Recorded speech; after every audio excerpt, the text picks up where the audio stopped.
analyser l'apport du secteur primaire dans l'économie nationale, l'apport de l'agriculture, l'apport de l'élevage, l'apport de la pêche dans le développement économique du Burkina Faso. Nous allons entamer maintenant la troisième partie de cette leçon, c'est-à-dire le grand 3, qui parle des politiques mises en œuvre pour le développement des activités du secteur primaire. Donc, grand 3, les politiques mises en œuvre,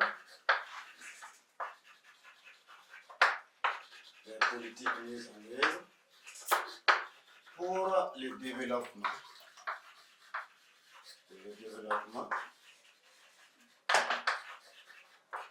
des activités du secteur primaire.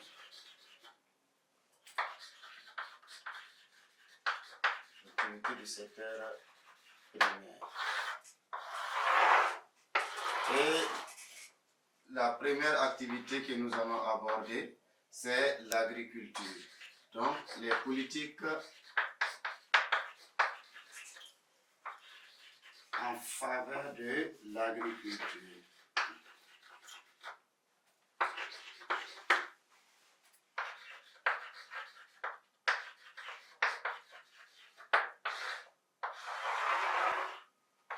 Les politiques en faveur de l'agriculture. Il faut reconnaître que pour augmenter les rendements agricoles, pour permettre d'atteindre l'autosuffisance alimentaire, l'État a mis en œuvre plusieurs politiques dans le domaine agricole afin d'augmenter les rendements, afin d'augmenter la production. Et parmi ces mesures, nous pouvons commencer par les différentes subventions. Donc, les subventions accordées.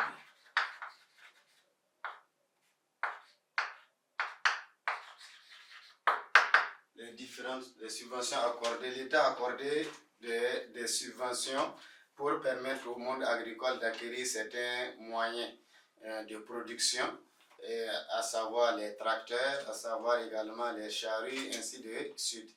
Donc, et aussi pour permettre aux paysans ou aux agriculteurs d'avoir également des moyens modernes de production et d'avoir également des intrants comme les engrais chimiques, comme les semences améliorées, ainsi de suite. Donc les différentes subventions accordées vont permettre au monde agricole d'acquérir des moyens et du matériel moderne afin d'augmenter la production et de rendre l'agriculture encore plus compétitive et de tendre vers l'agriculture moderne et sinon même vers l'autosuffisance alimentaire. En plus des subventions, nous pouvons parler de la création des centres de recherche.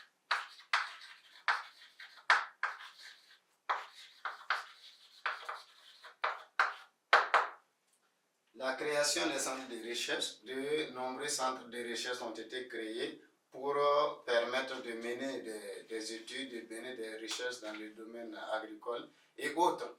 Et en ce sens, nous pouvons citer l'INERA, Institut national de l'environnement et de la recherche agricole, l'INERA. On peut citer aussi le CNRST, Centre national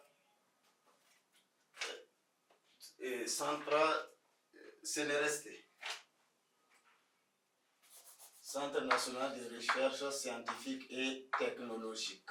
Il y a également le BUNASOL, Bureau national des sols.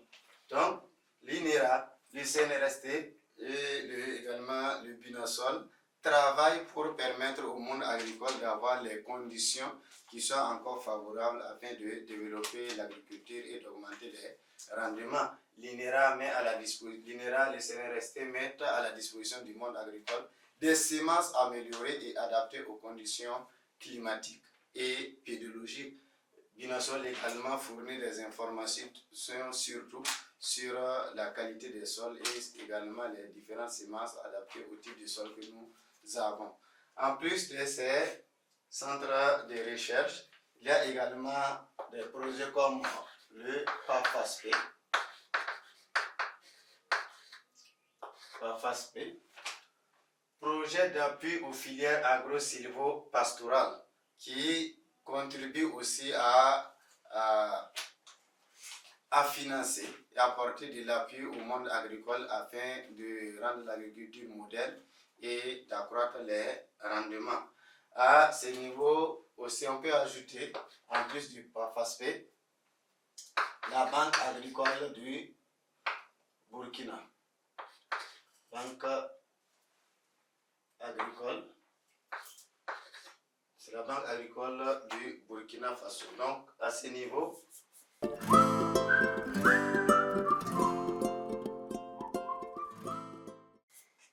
on peut voir également la volonté de permettre au monde agricole d'avoir une institution à partir de laquelle ils peuvent avoir des financements pour pouvoir développer leur activité, pour pouvoir développer l'agriculture. Il y en a tellement, il y a beaucoup de politiques mises en œuvre, mais nous pouvons retenir ces différentes politiques-là, la mise en place du FASP, les différentes subventions accordées pour pouvoir permettre au monde agricole d'avoir des moyens, du matériel moderne pour accroître les productions. Il y a aussi la création des centres de recherche comme l'INERA, CNRST, BUNASOL pour permettre d'apporter une assistance en termes de semences et en termes également d'informations sur les sols aux agriculteurs afin qu'ils puissent développer leur activité et aussi accroître les rendements. Il y a la banque agricole également qui a été mise en place et qui va permettre de financer le domaine agricole, de financer les agriculteurs afin qu'ils puissent quand même avoir de quoi pouvoir développer leur activité.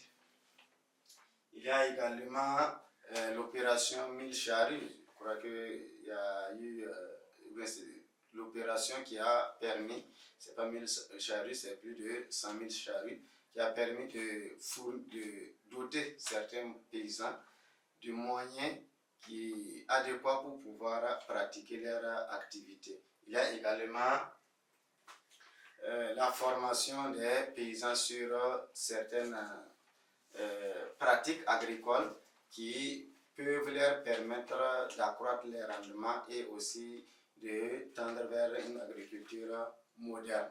Tout cela, c'est dans le but de pouvoir moderniser l'agriculture, de pouvoir atteindre l'autosuffisance alimentaire. Il y a l'aménagement des vallées et des plaines pour pouvoir permettre de pratiquer l'agriculture en toute période. Ça peut être surtout la période, la saison sèche, pour pouvoir développer cette activité-là et pouvoir permettre aux paysans, pendant la longue saison sèche, de pouvoir continuer la production et cela peut permettre aussi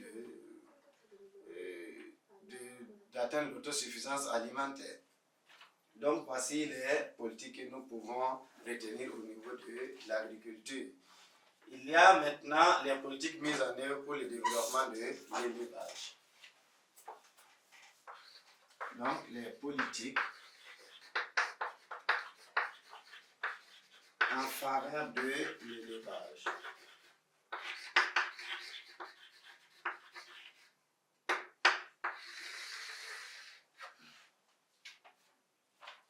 Tout comme l'agriculture, l'État a aussi pris des mesures pour pouvoir développer le secteur de l'élevage. Parce qu'après l'agriculture, l'élevage vient en deuxième position comme activité, une des activités les plus pratiquées par la population burkinabé. Partout on pratique l'élevage et l'élevage également contribue énormément au développement économique du pays. Et à ce niveau, on peut retenir comme politique d'abord la création du FODEL, donc la création du FODEL, le Fonds de développement de l'élevage. Le FODEL permet de financer les activités pastorales et aussi d'accompagner les éleveurs dans la modernisation et également dans l'organisation de leur activité. En plus du FODEL, on peut aussi voir le FASP ici. Le PAFASP, c'est un projet d'appui aux filières agro-silvo-pastorales. Donc l'élevage également est pris en compte au niveau du PAFASP. Et les éleveurs doivent ou bien bénéficient des financements venant de ce projet d'appui-là et de l'encadrement pour pouvoir leur permettre de moderniser leur activité et d'accroître les rendements. Après le PAFASP, on peut parler également de la délimitation des zones de pâturage.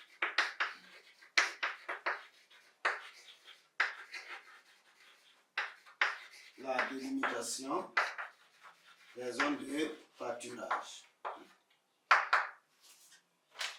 Cette délimitation des zones de pâturage va permettre de réduire un tant soit peu les conflits entre éleveurs et agriculteurs qui causent d'énormes dégâts. Souvent, les affrontements entre les agriculteurs et les éleveurs entraînent souvent des dégâts énormes de part et d'autre, que ce soit au niveau du monde agricole ou bien au niveau du monde pastoral, ça veut dire les éleveurs.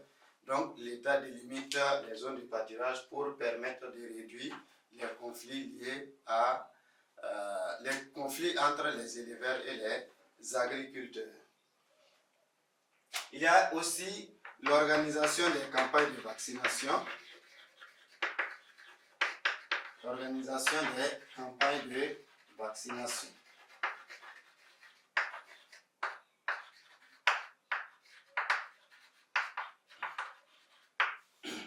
L'organisation des campagnes de vaccination permet de veiller à la santé des animaux surtout et permettre d'éloigner, de booster loin les maladies qui déciment souvent certains troupeaux. Et cela également, c'est une bonne politique qui permet de maintenir surtout les troupeaux sur pied et aussi de permettre aux éleveurs de continuer sereinement la pratique de leur activité. Donc, on peut retenir ces différentes politiques-là. Le FODEL, Fonds de développement de l'élevage, le PAFASP, la délimitation des zones de pâturage, l'organisation des campagnes de vaccination. Il y a aussi la construction des retenues d'eau pour pouvoir fournir de l'eau aux animaux, ainsi de suite. Donc, il y a tellement de politiques mises en œuvre pour pouvoir développer les différentes activités du secteur primaire.